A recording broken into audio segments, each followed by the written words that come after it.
Olá, pessoal.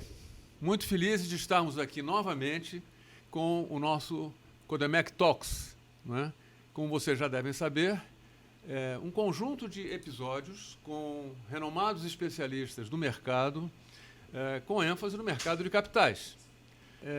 Bom, eu sou, para quem não me conhece, eu sou Luiz Guilherme Dias, eu sou vice-presidente do Conselho do Codemec. Comigo estão aqui o Tomás, que é o presidente do Codemec, Comitê para o Desenvolvimento do Mercado de Capitais, e também o entrevistado deste talk é o Paulo Protásio, não é? Nesse momento, o que eu quero dizer para vocês é o seguinte: antes de mais nada, agradecer a RJI Investimentos, Gestão e Investimentos, nas pessoas de Mauro Melo e o Enio Rodrigues, não é? Nossos amigos, né, que nos prestigiaram com o patrocínio desses 4 primeiros episódios que compõem o lançamento do produto Codemec Talks. Bem, eu queria primeiro que o Tomás fizesse uma saudação e, em seguida, pedir ao Paulo Protásio também para fazer uma saudação inicial e eu dou continuidade. Perfeito. Eu vou só justificar a existência do Codemec. O Codemec é sucessor do antigo IBMEC. Quando o ex-ministro Reis Veloso, que era o presidente do conselho do IBMEC, faleceu, nós perdemos os nossos patrocinadores no IBMEC. E eu decidi, então, criar o Codemec. Convidei os meus 2 parceiros aqui para serem membros fundadores do Codemec, com mais um grupo de especialistas do mercado de capitais, Roberto Teixeira da Costa, que foi o primeiro presidente da CVM, o Antônio Alvarenga, que é o presidente da Sociedade Nacional da Agricultura, que inclusive cedeu uma sala da SNA para hospedar o Codemec dentro da Sociedade Nacional da Agricultura. Eu também sou diretor da Sociedade Nacional da Agricultura e presido o Codemec. O Codemec tem como função o desenvolvimento do mercado de capitais.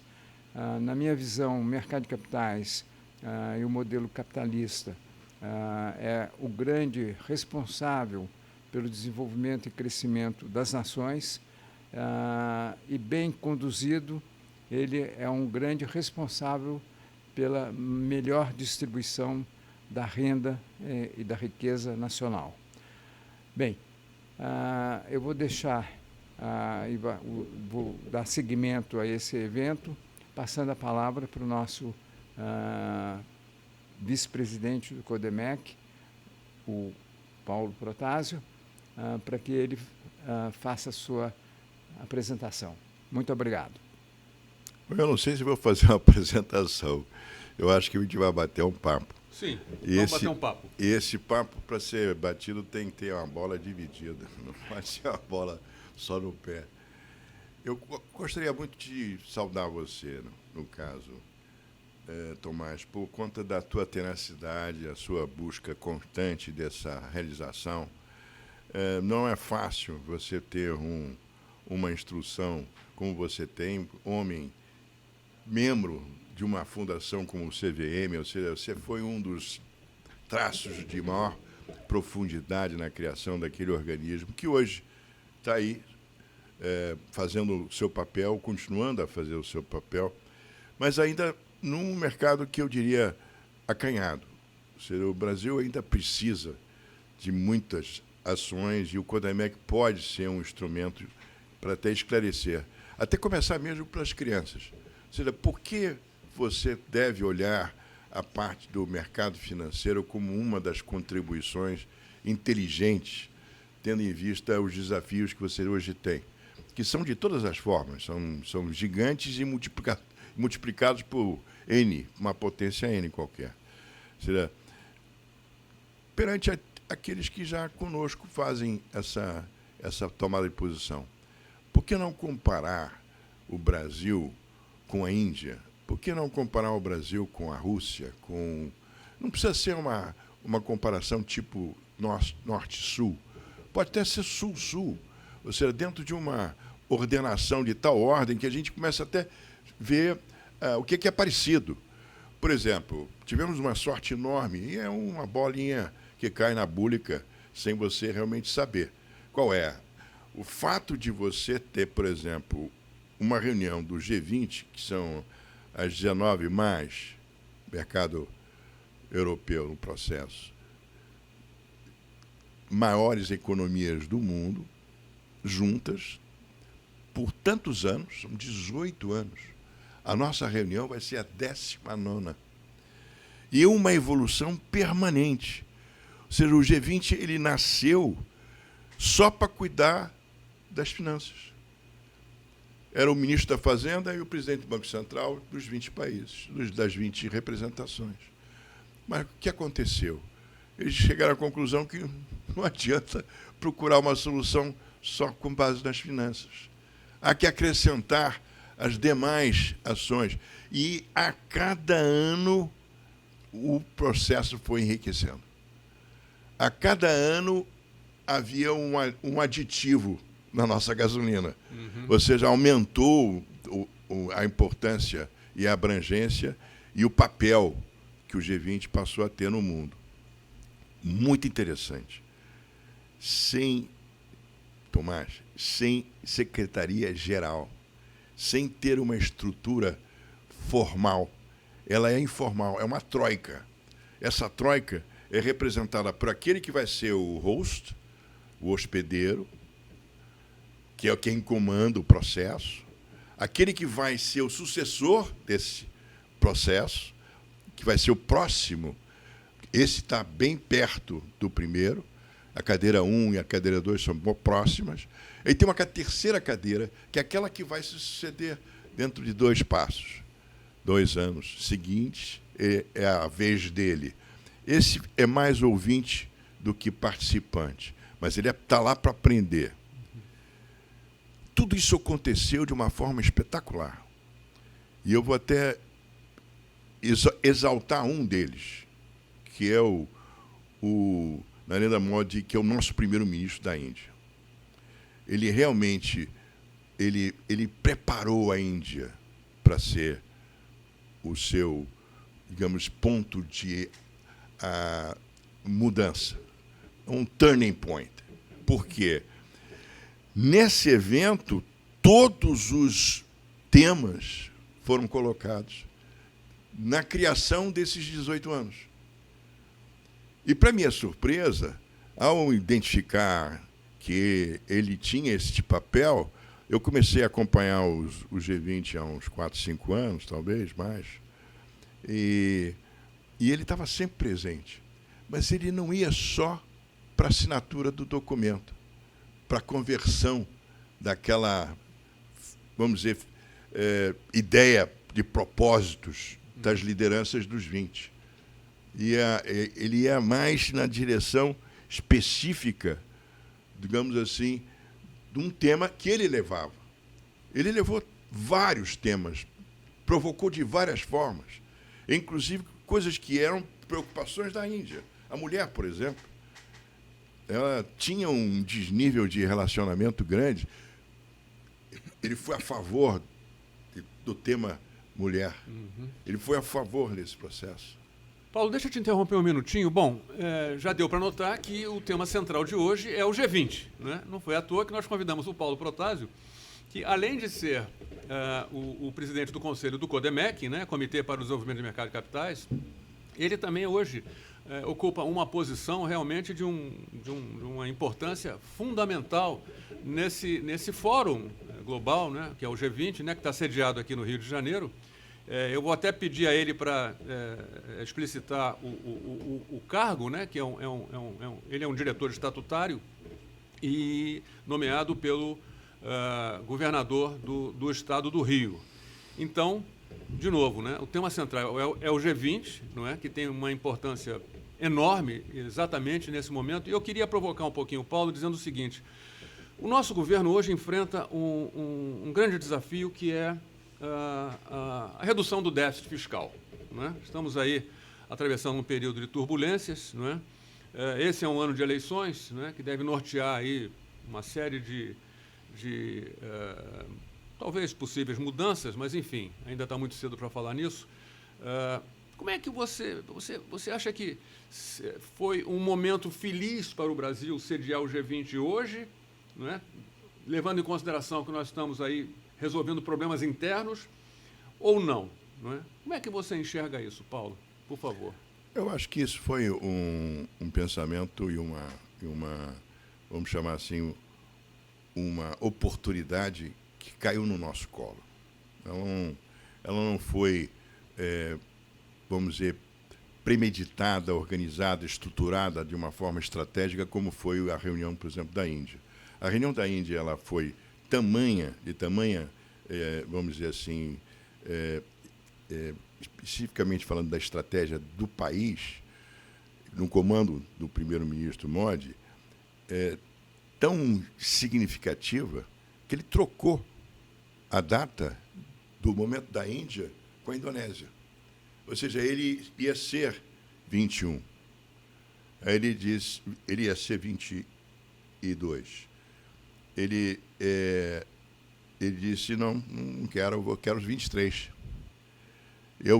Ele foi à Indonésia e disse, você vem em primeiro lugar, eu vou em segundo. Uhum. Ele trocou na Troika, ele trocou de cadeira. Ou seja, ninguém percebeu isso, ninguém falou sobre isso. Eu digo, por que ele fez isso? Essa foi a minha pergunta. Foi quando eu me apaixonei pelo processo, inclusive, em que a Índia tinha se envolvido. Por uma razão simples. Eu quero estar mais preparado. Eu quero ir fundo nas proposituras. E eu quero escolher essas proposituras de tal ordem que eu possa ordenar elas também diante do interesse da Índia.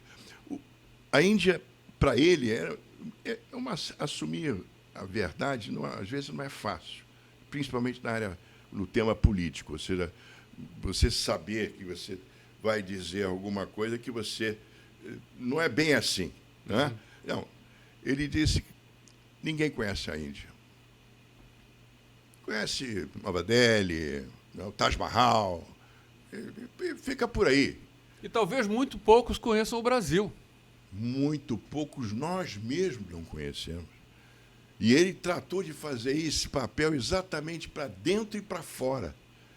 Ele espalhou a relação do movimento do G20 dele em todos os seus estados. Ele trabalhou durante 2 anos a reunião. Ele não trabalhou, vamos hoje. Amanhã e depois da manhã eu quero saber o que eu vou fazer.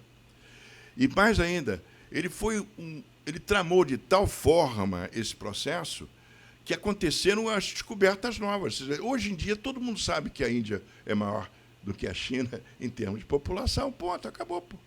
Uhum. Mas isso, só saber isso já é uma indicação extraordinária, da maior importância. Vai ser o mais próspero em termos de produtividade e riquezas. Uma afirmação no momento em que o mundo está vivendo. Sem dúvida. Em que ele tem incorporações tecnológicas. Ele é digamos assim, é uma matriz dentro do próprio IA, da inteligência artificial. Hoje a Índia já está com muito mais envolvimentos de soluções. E a inteligência artificial ela tem um poder mágico. Ela traz o fato de você ignorar para o conhecimento. Ou seja, você chega aqui e faz uma pergunta e aí tem uma resposta. Ou seja, basta você saber perguntar. Exatamente. Hoje em dia, o que mudou a face do mundo, as relações, o quadro, esse interesse genial que ocorreu. Então, nós resolvemos fazer uma proposta para o governador. E o cargo que você falou, na realidade, é uma criação que ele fez, que eu acho sensacional. Criou uma autoridade do desenvolvimento sustentável do Estado do Rio de Janeiro. Nosso propósito era trabalhar os 200 anos e trabalhar os 30 anos da 92. Uhum. Aí ele me premiou em me chamar para ser o seu diretor executivo dessa proposta. Uhum. E eu cumpri com o meu papel junto com o Tiago Pampolha, que era, na época, o seu secretário de Meio Ambiente, e junto com os demais secretários, em especial com grande destaque a Secretaria de Cultura, que ela é transversal. Nós fizemos, a Daniele, ela fez, pelo menos durante os 200 anos, mais de 150 eventos focados nos 200 anos. Que beleza. E ninguém soube. Foi uma riqueza extraordinária. E, em cima disso, a gente foi trabalhando os 30 anos da relação do Rio de Janeiro ter sido sede da melhor e mais importante mudança de comportamento que a gente teve desde 72, com a relação à parte do clima e da parte da sustentabilidade. Foi a COP92. Foi a COP92. Perfeito. Paulo, deixa eu te fazer uma outra consideração, outro ponto de vista, né? Tomás tem desenvolvido muito um conhecimento, né? A gente está falando aqui que realmente a inteligência artificial está aí, veio para ficar. Eu acho que você colocou muito bem que o grande desafio que nós temos agora não é obter a informação, mas saber perguntar, né? Ou seja, qual é a pergunta certa, né? O que realmente eu preciso conhecer, né? Aonde eu preciso me aprofundar. E dentro dessa perspectiva, o Tomás tem feito um estudo, não é? E desenvolvido, não é? O conceito daquilo que ele chama de capitalismo solidário, né? Eu gostaria que ele falasse algumas palavras sobre esse trabalho que ele está desenvolvendo. Obrigado. O conceito do capitalismo solidário é um conceito que reflete realmente a realidade do modelo capitalista. O modelo capitalista ele é estruturado, baseado em 3 grandes fatores: o fator humano, o fator financeiro e o fator ambiental. Esses 3 fatores eles têm que, inclusive, ser beneficiários dos resultados do sucesso do modelo capitalista. Porque se você desvirtuar e direcionar o benefício, o resultado desse processo apenas para um dos fatores, você fica desequilibrado e não terá sucesso no longo prazo. O capitalismo solidário é a minha tese de fundo. Estou me preparando para escrever um livro sobre esse conceito do capitalismo solidário. Tenho escrito artigos e acredito que vai ser o que vai dar maior base para o desenvolvimento econômico e social nas próximas décadas. Então, vou continuar batendo e defendendo o modelo do capitalismo solidário.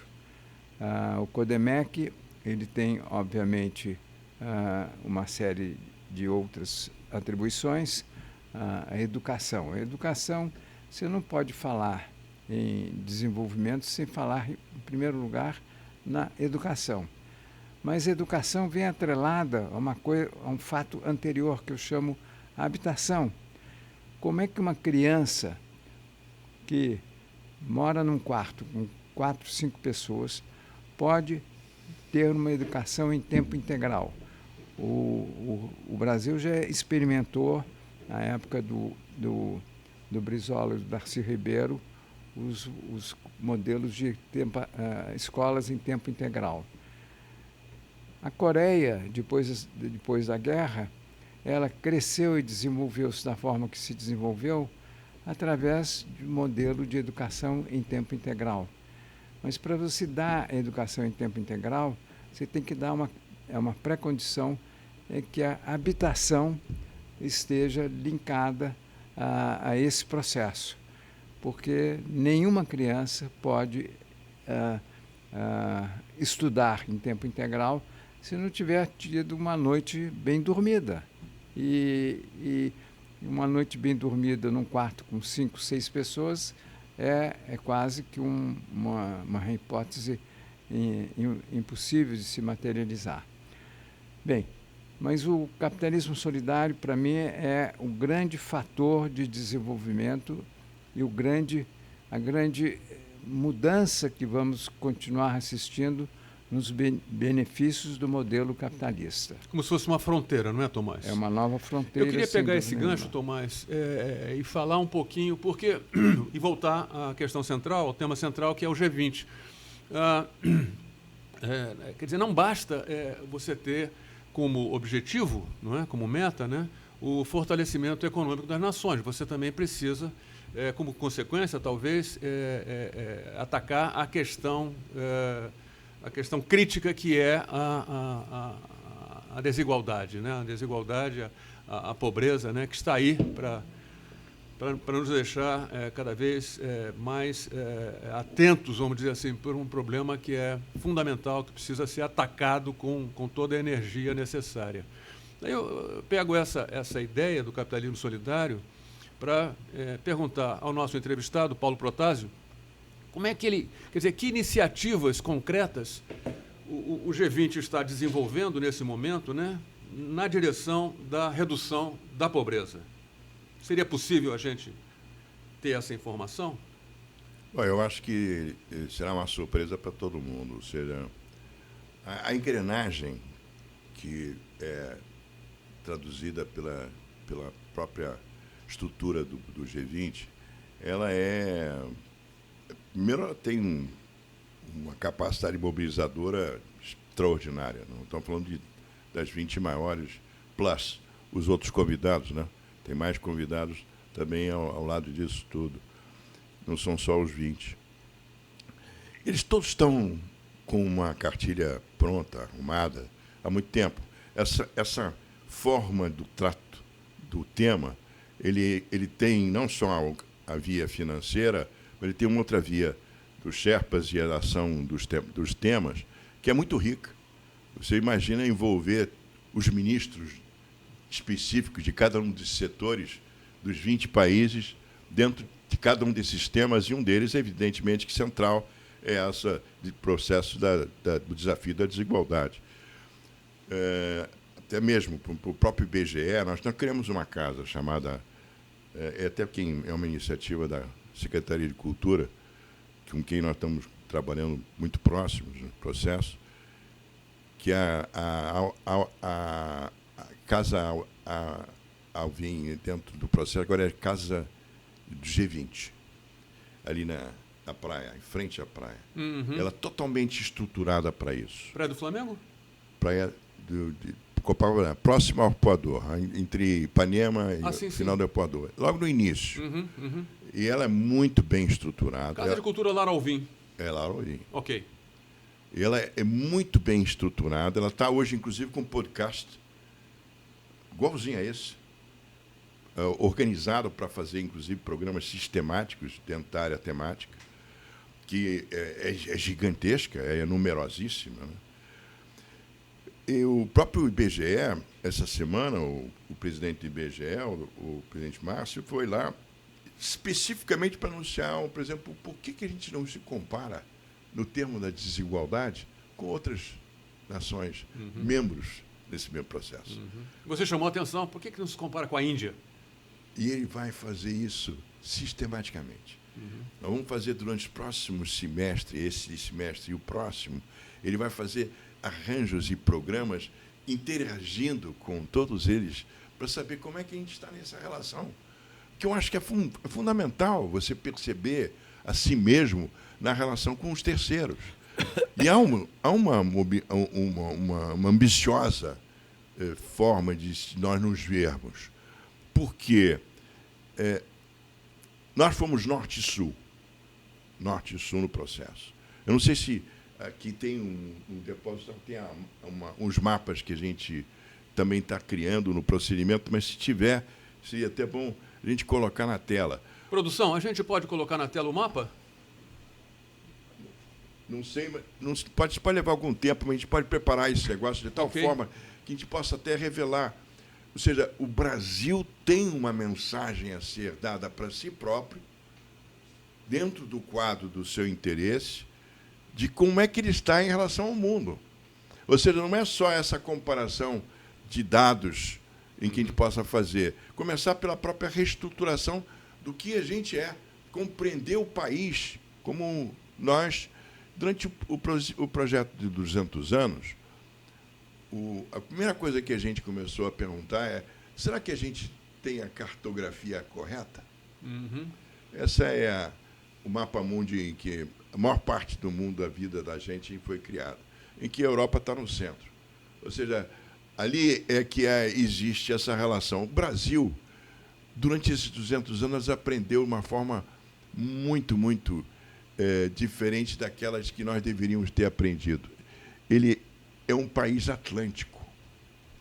E ele só pensa na forma dessa relação atlântica. É como se fosse uma ilha na América do Sul, de uma única face. Ela não tem outra face. Então, essa operação é alarmante. Se eu passar outro quadro em seguida, ele está muito separado. Eu pensei que fosse um atrás do outro. Essa centralização, ok, vamos fazer um mapa japonês, se puder. Tem aqui esse aqui, esse é esse. Vejam bem, o Japão no centro do mundo. A mudança é radical. Esse mapa eu identifiquei quando Eliezer Batista fez uma missão ao Japão, para nós conversarmos com alguns sogochoshas da operação, e eu fiquei assustadíssimo, porque pela primeira vez foi um choque para mim, ao ver o Japão no centro do mundo. Ou seja, enorme Pacífico e duas tripas atlânticas, uma de cada lado. Ou seja, é uma outra visão. Hoje, se a gente puder imaginar, vamos tentar encontrar mapas temáticos. Esse aí, por exemplo. Esse é o Brasil no centro do mundo, com a América do Sul no centro do mundo, mas tem que ter uma referência. Por que a gente não começa a saber da nossa relação com o mundo? Essa é a relação que a gente tem como produção de energia elétrica. Veja bem, o Brasil é um destaque da energia renovável dentro desse quadro da área de produção. Nós somos maiores e melhores do que a Europa, os Estados Unidos, referenciados naquele mesmo processo. Então, o que acontece? Se tiver outro, pode ter o de floresta também, que é onde a gente talvez tenha grande condenação, é um verde. Esse aqui é de emissões de CO2. O Brasil não é tão gravoso no processo. Tem outro que está ali, aquele verde, esse verde. Fantástico. Por quê? A posição do Brasil em termos de área de unidade de conservação é expressiva. Gente, esse é o grande fator da gente poder pegar. Eu daria só agora um traço para a gente poder terminar esse raciocínio, que é aquele que tem um mapa transversal, esse aqui, esse colorido. Segundo, o colorido aqui, de círculos. Essa é a ação do quadro que prevalece na linguagem do G20. O G20, eu digo, ele fala uma linguagem diferente. Eu chamo de odessiana, porque são os ODS, os Objetivos de Desenvolvimento Sustentável, que atendem à preocupação que o Tomás está trazendo à mesa. Ou seja, na verdade, a gente pode ser próspero na parte econômica, e ali tem as razões do porquê. Ou seja, tanto os indicadores 8, 10, 9 e 12 são parte do procedimento. Ou seja, você pode ser realmente muito interessado no quadro do social. Aí é emblemático. Você tem 8 dos predicados, vamos dizer, dos objetivos, amarrados a essa etapa. E você tem a parte ambiental, que também tem elementos de composição verdadeiramente importantes, definitivamente importantes, para uma condução de um raciocínio de desenvolvimento. Pois é. Então, veja bem, o que acontece? O que nós somos? Nós somos 17, que é transversal. Por quê? É a ação. Se você tiver ação, aí foi que a nossa decisão se marcou. Ou seja, o G20 ele tem um eixo da área financeira, tem um eixo das discussões temáticas, e nós criamos o terceiro eixo, para o Estado ser exemplar na sua propositura. Nós resolvemos pegar o que é decidido lá em cima e aplicá-lo no território, na base. Tornar a vontade que lá é expressa em realidade. Então, nós estamos hoje trabalhando nos 92 municípios do estado do Rio de Janeiro. Que beleza. Nós vamos fazer todos eles serem G20. Uhum. Todos com uma preocupação, inclusive já temos várias frentes nesse procedimento, de terceiros. Pois é, e me parece que tendo esse objetivo de atender, vamos dizer assim, levar o G20 aos 92 municípios do estado, como você mencionou, né, isso serve como uma referência para o resto do país, não é? Eu vou até falar coisas que você vai saber que é exatamente isso. Pois é, porque eu já com uma certa idade, né, dá para perceber com os cabelos brancos. Não, né? nós três aqui, É. não podemos esconder isso. Eu fico me perguntando, né, até quando o Brasil vai ser o país do futuro, né? Eu acho que a gente tem toda a qualificação de desejar aos nossos netos um mundo Pelo menos mais aos parecido com aquele que nós sonhamos. netos, né? Porque Eu acho que são eles que vão acabar fazendo isso, porque os nossos filhos vão pagar um pouco do preço que a gente errou. sem dúvida. Né? E a gente vai seguir nisso. O Paulo já está olhando para o meu bisneto, que vai nascer daqui a uma semana, 10 dias. Homem feliz esse. Que beleza, olha como é que ele sorri. Eu queria colocar uma lógica que não fecha, né? Que é a questão da potencialidade. Nós temos um potencial, mas até quando que esse potencial vai se transformar em realidade, como você colocou há pouco, né? Porque eu me lembro que se fala assim, nós somos top 5 no mundo, junto com Canadá, Rússia, Índia, China, não é? Nós temos mais de 1 trilhão de PIB, dólares. Nós temos mais de não sei quantos quilômetros quadrados de extensão territorial e população acima de 150 milhões de habitantes. Legal. So what? E daí? O que adianta ter tantos atributos, ter tantas potencialidades, se isso não se transforma em realidade, em resultado para a nossa sociedade, para o nosso povo, para reduzir a pobreza, por exemplo? A nossa resposta está em buscar uma nova tradução de compromisso. Ou seja, como você fez a colocação, o que pode acontecer com o G20 nesse procedimento. Essa terceira via que a gente está acrescentando, de trazer o interesse e o objetivo que é pactuado a nível global, ou seja, olhar com grande interesse e importância para os procedimentos da área da mobilidade, até mesmo da longevidade, dos desafios do oceano, das organizações que vão ser pautadas no campo da inteligência artificial, da relação, tudo isso está pautado. Tudo isso está pautado. E interconectado, né? Interconectado. E tem mais ainda. O que a gente não pode deixar é de agora começar. Então, nós criamos uma hora de agir. Ou seja, a gente pegou todo o conteúdo da Índia e colocou na mesa do governador. Fisicamente. O ato foi feito oficialmente pelo embaixada da Índia. O embaixador da Índia veio ao Rio de Janeiro. O governador sentou com os seus secretários e os seus vice-governador, recebeu a documentação e nos repassou. Eu coloquei dentro da biblioteca da Associação Comercial do Rio de Janeiro para consultas. Olha. São 80 projetos, 80 documentos redigidos, trabalhados, discutidos e debatidos durante os 12 meses que a Índia foi o comando do processo. Todas as relações estão lá. Está lá o B20, o Business 20, que é é claro que tem o que vai acontecer no Brasil agora. A gente vai preparar uma outra pasta para uma outra ação que vai ser endereçada à África do Sul. Mas nada impede que a gente pegue toda essa decisão tomada na Índia e aplique ela a partir de agora. Então, essa é a primeira operação. Nós estamos fazendo isso em todos os documentos, em todas as circunstâncias.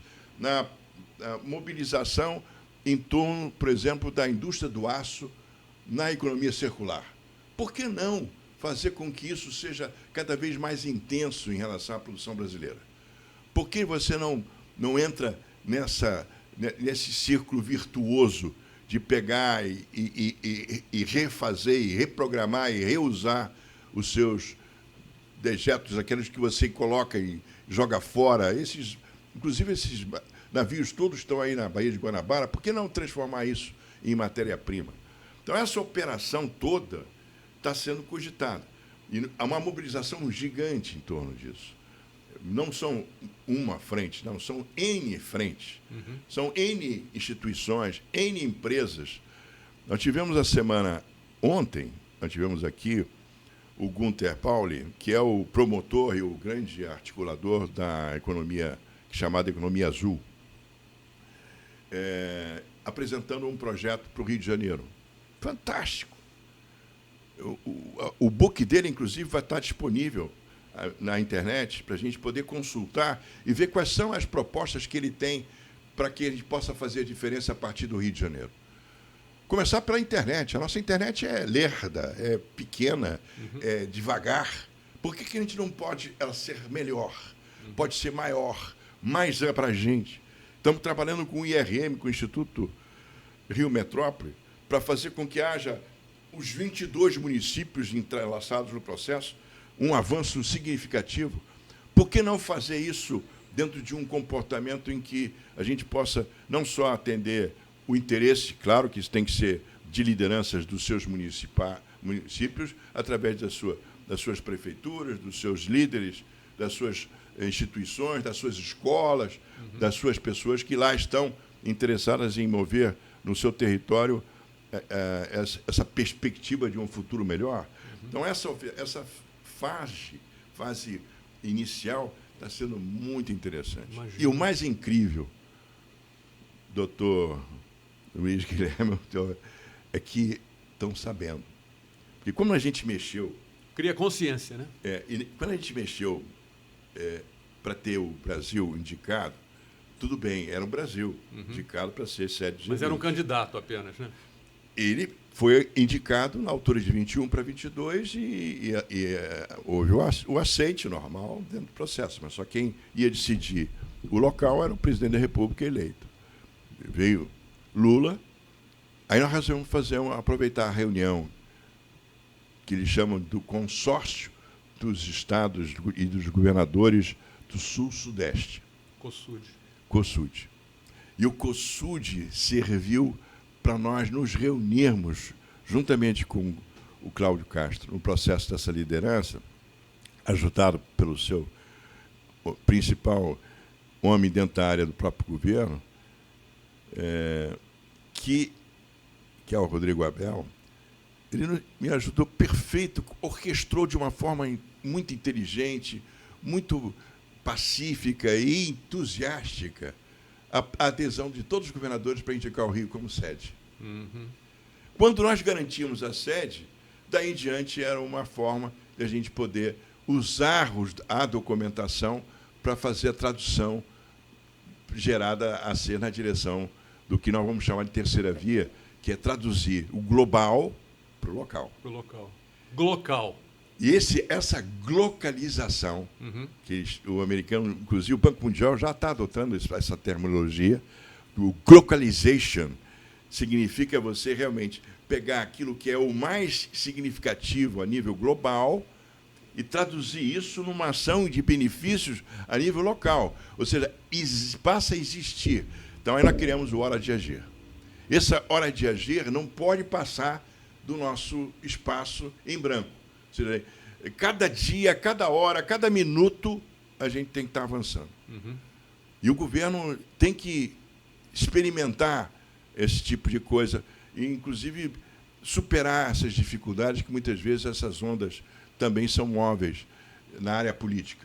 Então, um interessado que está ali hoje pode não estar interessado em estar ali amanhã, e é substituído. Então, nós temos essas dificuldades que são inerentes ao ambiente que a gente vive, mas não podemos deixar de passar o dever de casa todos os dias. Então, essa semana foi uma semana gloriosa, porque não só fechamos o processo dessa visão da animação do Rio de Janeiro com um trabalho desenvolvido pelas CEAs, e inclusive com a presença do novo secretário, entusiástica, eu diria até mesmo, por conta de que ele não só se surpreendeu pelo que estava sendo apresentado naquele pauta, mas ele aderiu ao processo. Ou seja, essa adesão para nós foi fundamental. E tanto é que a gente está, dentro desse quadro, avançando. De adesão, a gente percebe o lado da adesão do próprio IBGE, porque o IBGE é um grande centro de informação. É um data house, é um espetáculo do procedimento. Pouco vamos dizer, acessado, deveria ser mais acessado. Então, nós nos organizamos para isso. E, por incrível que pareça, apareceram novos pedidos. E nós vamos atendê-los. Já falei, inclusive, com algumas das nossas secretarias. Porque Ribeirão Preto, por exemplo, soube da nosso esforço e disse: eu quero participar. Eu quero ser. Olha que coisa boa. Eu quero ser o município G20. Então, nós vamos começar a ordenar com eles uma ação consequente. Vamos fazer uma reunião em São Paulo? Vamos, por que não? A gente tem muito a ganhar. Entre Rio e São Paulo existe outra coisa, é o maior laboratório urbano do mundo. Não existem duas cidades vizinhas, mega. Só nós, só entre Rio e São Paulo. Só entre Rio e São Paulo tem 240 municípios influentes nessa área de região, envolvendo, inclusive, uma terceira perna, que é Minas Gerais.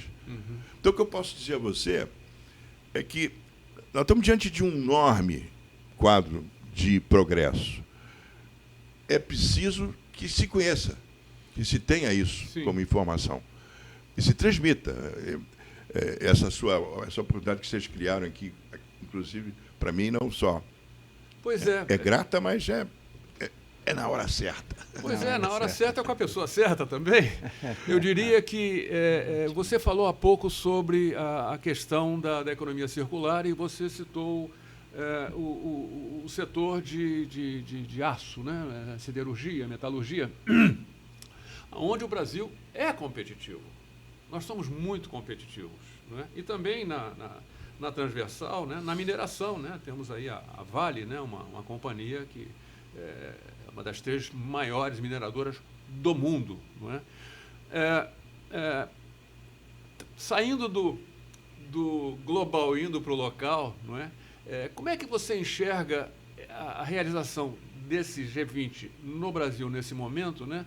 Se tem algum impacto direto ou pelo menos visível, né, no nosso mercado de capitais, né? Eu faço essa pergunta porque o nosso mercado ainda é incipiente, né? Nós ainda estamos buscando ser o país do futuro e, consequentemente, termos um mercado de capitais pujante, vigoroso, né? Ainda não temos, né? Mas temos todo o potencial para tê-lo, não é? E eu chamo a atenção desse aspecto, né, olhando, por exemplo, fluxo de capital de investidores estrangeiros, né? Não sei se você tem essa métrica, mas este ano já saíram mais de 20 bilhões de reais do nosso mercado de capitais, né? De capital estrangeiro, né? Já foram embora, né? Então, você vê algum impacto positivo no nosso mercado de capitais com a realização do G20 aqui? Eu não só vejo isso como um possível impacto positivo, mas como também a gente ter uma assunção de uma liderança que nos é permitida e nos foi dada e que nós não exercemos, que é o próprio quadro regional. Ou seja, hoje, acabamos de fazer uma reunião no Uruguai sobre operações de atividade de empresas de impacto no comércio internacional. Perfeito. E essa reunião, nós fomos convidados, o Brasil foi convidado, e eu estive lá dentro de uma forma de prometer a eles, inclusive, nesse momento do G20, a gente criar uma ação consequente, passar um papel escrito, bem feito, organizado, mais comum, envolvendo a Argentina, Chile, Paraguai, Uruguai, e aí vai daí em diante com todo o pessoal da área continental nossa, dentro de um único pensamento, de que é realmente organizar isso de tal jeito que a gente possa ser, durante o mês anterior da conclusão do trabalho em novembro, do G20, um mensageiro dessa nova componente de interesse e força. Ou seja, o continente ele nasceu para ser competitivo, não só na venda da sua matéria-prima. Por exemplo,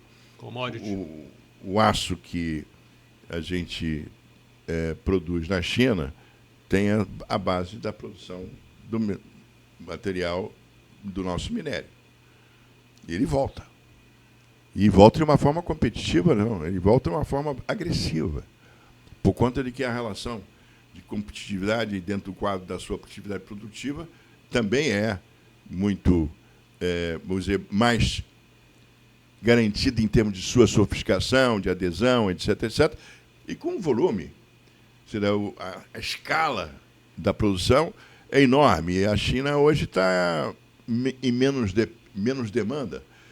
A demanda caiu muito no procedimento. Então, há uma sobra de que pode chocar. Sim. Então, você tem hoje um caminho que tem que ser, não buscar um equilíbrio só, mas também de ocupar e não deixar de ter e manter os seus espaços. Não é? Então, essa ação é uma ação que eu diria tem que ter essa visão de impacto. Ou seja, a gente não pode deixar de fazer isso. E o Rio de Janeiro ele tem condições de ser um pouco dessa vitrine do que é representativo. E somando a ideia de termos um pouco mais do que Rio, por exemplo, o próprio Codesud, o COSUD, na realidade, ele marcou essa semana, por exemplo, uma pontuação elevadíssima de interesse. Qual foi?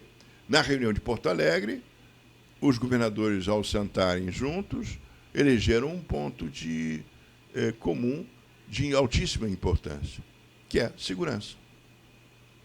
Ou a gente cuida da segurança, ou a gente está lascado.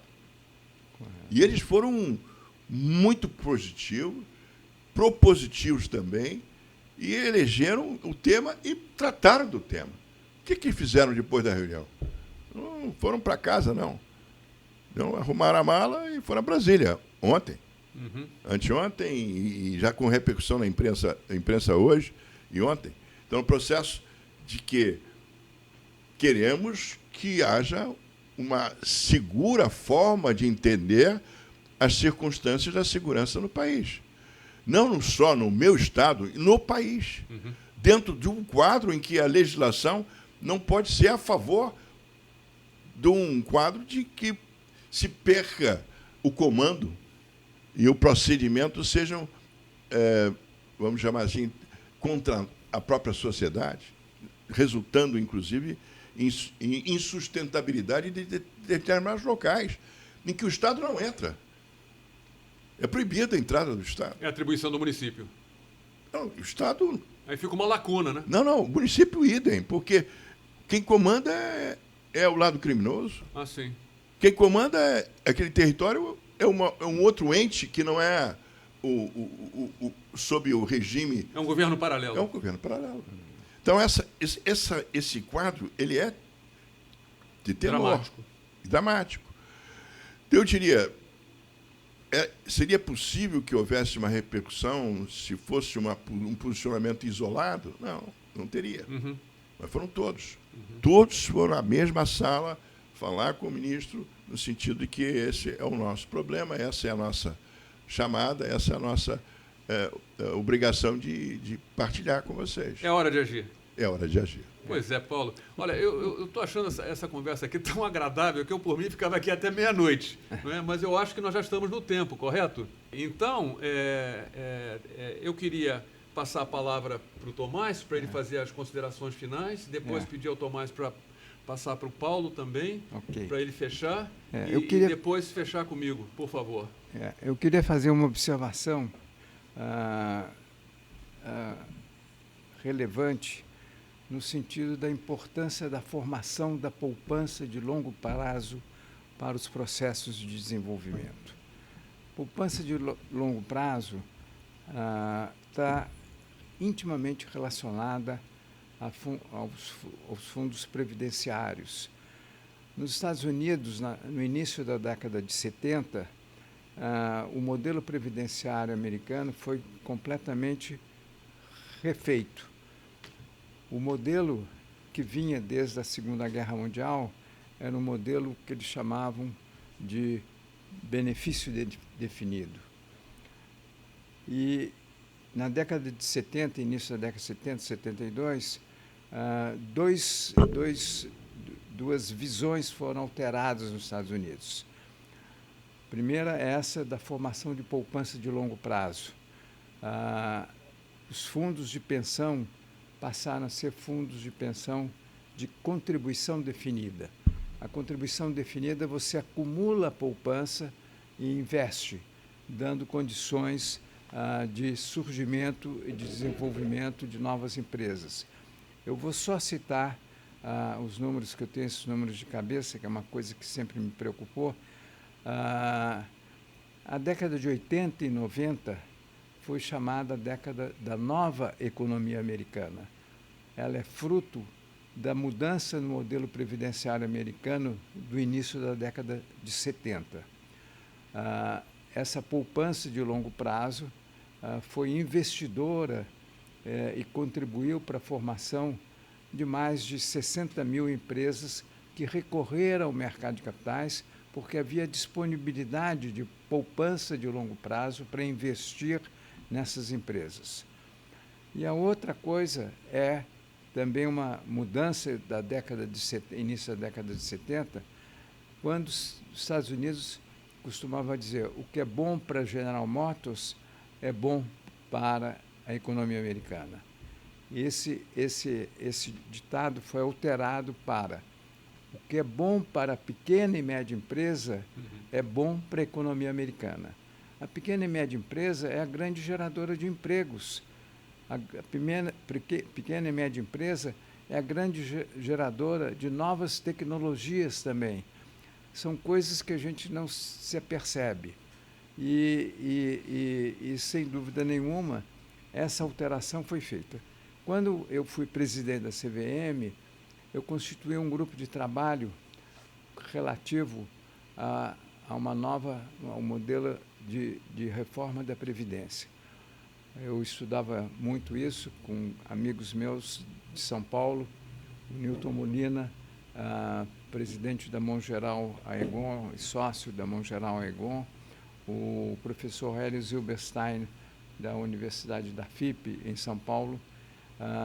Nós sempre buscamos a constituição de modelos previdenciários que fossem geradores de poupança de longo prazo, para permitir o acesso, inclusive, da pequena e média empresa ao desenvolvimento econômico. Quando presidente da CVM, eu criei um grupo de trabalho de poupança, de reforma da Previdência. Chamei o Paulo Rabelo de Castro, que na época era do Instituto Atlântico, que já não existe mais, inclusive. Mas criei um grupo de trabalho e o secretário executivo do Ministério da Fazenda, Fernando Henrique Cardoso, era o ministro da Fazenda, me telefonou e falou: Tomás, o que você está fazendo? O que tem a CVM a ver com reforma da Previdência? Eu falei: Clóvis, sem poupança não há investimento. Sem investimento não há desenvolvimento econômico, não há mercado de capitais. Ele falou: Tomás, você tem toda a razão. Chame o ministro da Previdência para participar desse grupo de trabalho.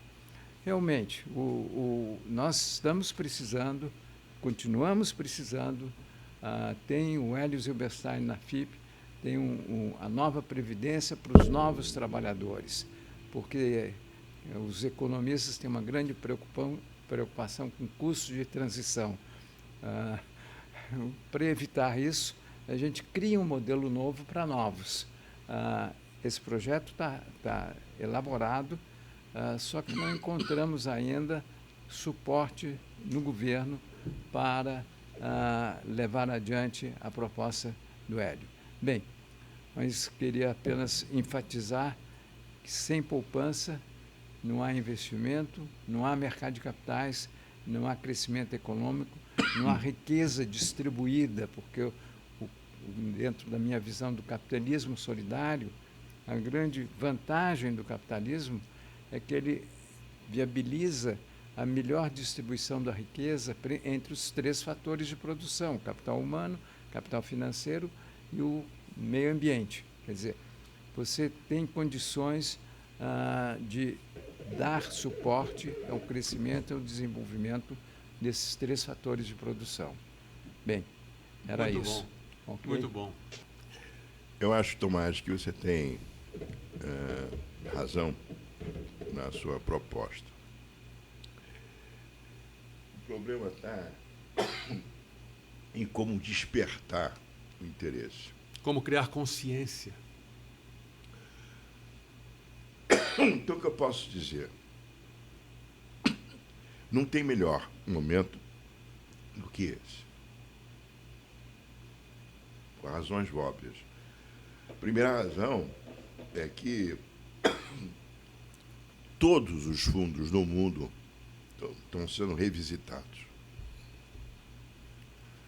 diante dos desafios que o próprio G20 já trouxe e vai continuar a trazer. Mais do que isso, a preocupação da oportunidade. Quer ver um desafio interessante? A economia azul. O que ela tem de novo? Tudo. Ela vai da mineração à alimentação, à criação de novos produtos, de novas, vamos dizer, funções, perspectivas e tecnologia. Um mundo novo. Está na mão do Brasil, cara. Está no momento do Brasil. Colocar isso à mesa, convocar o mundo, ele vem. Está aí o próprio presidente francês, está chegando aí com a sua ideia. Mas a oportunidade é nossa. Então a gente pode dizer que o Brasil é um oceano azul? Não, ele já é um oceano azul. Já é. Por vocação e por decisão global. Ou seja, já fomos aceitos dentro desse processo. Hoje, a regra está sendo redigida. A forma do uso está sendo colocada. Ou seja, eu não vejo um momento mais feliz do que esse. Mas tem uma dificuldade, o mundo tal. Não, isso, esquece. Ou o Brasil percebe que tem um papel a ser realizado e que ele tem que assumir como liderança, com cordialidade, com capacidade que ele tem. O Brasil nasceu para ser um emissor de votos de paz, de tranquilidade. Não somos bélicos. A gente tem todo uma vocação, e, de certa forma, tanto no verde quanto no azul, fantástica. Eu não tenho a menor dificuldade de dizer que o que nós temos na mão, no Rio de Janeiro, se organizar da forma como está sendo conduzida e realizado no tempo e na hora certa, a gente pode ser um case muito diferenciado para o resto do país, cooperando com todos os demais estados. Sim. Mobilizando todos os 5.570 municípios. Não é uma visão local. Não é local. É nacional. Ela é nacional e, mais do que isso, dentro de um conceito em que o território é da sua esquina, em que você, no seu bairro, tenha condições de ter uma modificação no quadro de uma melhor vida. Eu não estou prometendo felicidade, eu estou prometendo avanços dentro de conceitos que hoje são permitidos. Por que eu não posso ter isso numa ação bastante mais arejada? Por que eu não posso ter uma rede de uma rede? Por que não?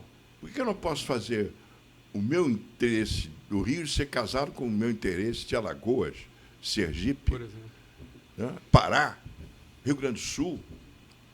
Como é que essa relação da nossa chamada, né, fronteira digital ser a nosso favor e a minha relação com o mundo também pode ser também transformada? Eu acho que está na nossa mão. Vamos fazer. Se a gente, como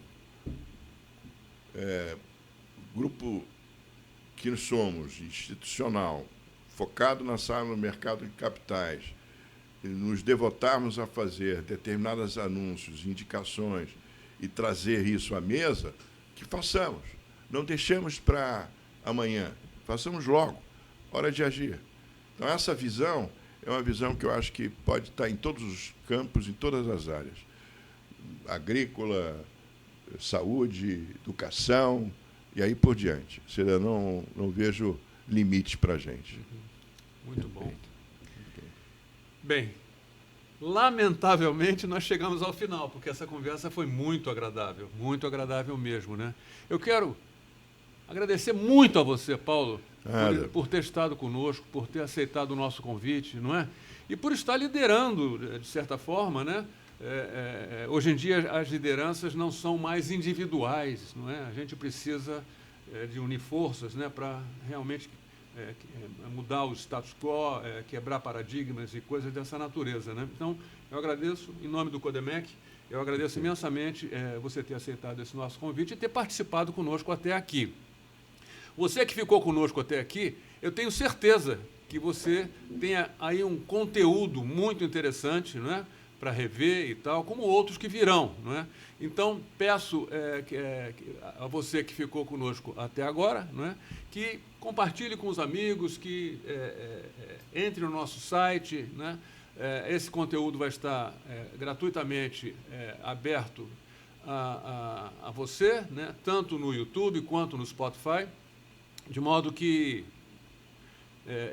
tenho certeza que você vai gostar. Bem, mais uma vez, agradeço aqui, agora, sem esquecer, ao Enio Rodrigues e ao nosso amigo Mauro Melo por ter patrocinado esse momento. E até o próximo episódio. Muito obrigado.